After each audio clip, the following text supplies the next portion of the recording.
Love is probably the only thing people spend years chasing, only to spend the next few years posting cryptic Instagram notes about how they are only focusing on themselves.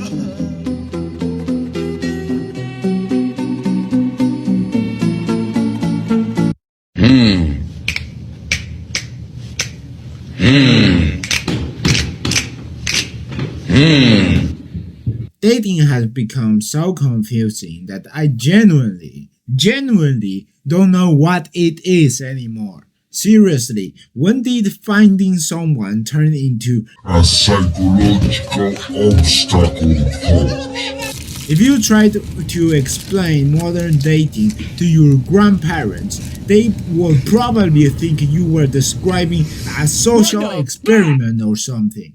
Because somewhere along the way, we created 20 different stages between strangers and boyfriend and girlfriend. First, you are talking, then you are seeing each other, then you are exclusively talking, then you are almost dating, then you are in a situationship, and somehow, after all that, you still end up with it's complicated. Oh my god! Even though they broke. Oh my god!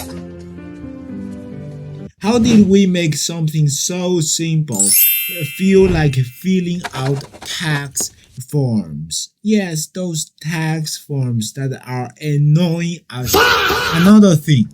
On top of the fact that modern dating has become so complicated, why does everyone seem to have such an unrealistic expectations? Like what the fuck, bro? Stop acting like dating someone who's not Jeff Bezos is some sort of medieval torture. You are not a prince or princess. You don't deserve shit.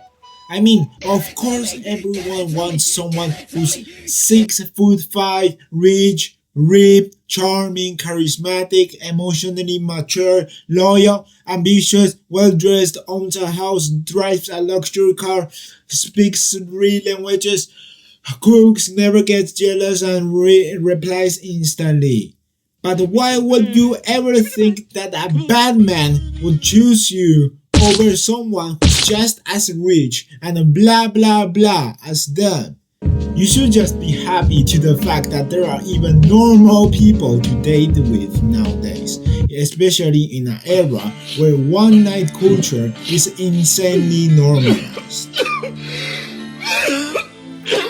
And I already know someone's gonna come to me and say something like this. But Carter, it's so easy to meet people now. We have got social media, dating apps, and everything. Okay, and just because you can swipe through 500 people in an hour doesn't mean any of them are gonna be compatible with you or that you deserve a trillionaire. So shut up. Just shut up before I give you a bombastic slap. Best at it. Then there's the whole issue of how expensive dating is. Movies, mall shopping, drinks, food. Everything costs money. I used to go out to eat almost every night. But now, I don't even go out anymore. Because everything has gotten so ridiculous to the point where I am seriously considering getting a second job. So, if I can barely even afford to take care of myself, how the heck are you expecting me to feed another extra mouth? Huh? Answer me, bro. Answer me. And well, you know what's even worse? Every time when I try to get into a relationship, I run into girls that expect you to pay for absolutely everything. Something ain't right. Bro, am I trying to date you or applying to become your personal fucking ATM? I am not even trying to complain about it, but some girls really do treat dating like a get-rich-quick scheme, expecting you to keep spending money on them before the relationship has even gone anywhere. Take my friend John, for example. My name is John Mustard! This guy was extremely shy and honestly had a hard time talking to girls in the first place. Then he met this girl randomly one day out of nowhere who, from what I could tell, never actually liked him romantically. But instead of just telling him that and moving on, she kept him around. Yes, kept him around. She will constantly give him little bits of hope, talking about their future together, what they could do, where they could go, what their relationship could eventually become, basically keeping him hooked on the possibility that one day, something might actually happen between them. Yes, someday. Meanwhile, she was constantly asking him for money and getting him to pay for things. Eventually, John realized the truth. There was no relationship waiting for him at the end of the tunnel. He was just being kept around because she knew he cared about her and would keep giving her what she wanted. Yeah, a sad story. But hey, let's say you actually get lucky and don't end up in the same situation as Johnny or have the same ending. You find someone who genuinely likes you, you get into a relationship, and somehow you make it past the whole dating phase without getting rejected, ghosted, manipulated, or financially destroyed. Congratulations, you made it, right? Wow!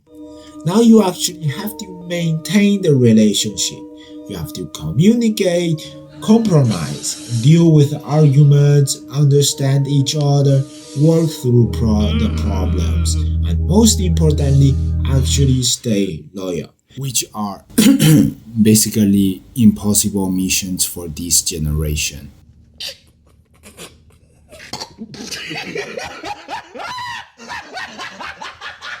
And the reason? Well, very simple, really. Our grandparents could stay together for 50 years, while nowadays some couples are ready to break up because someone took 3 hours to reply to a text. We get triggered by the smallest things. We have almost no patience for each other. We are terrible at communicating, and half the time we don't even bother trying to understand the other person's perspective. Everything has to be perfect all the time. One little disagreement and suddenly it's maybe we are just not for each other.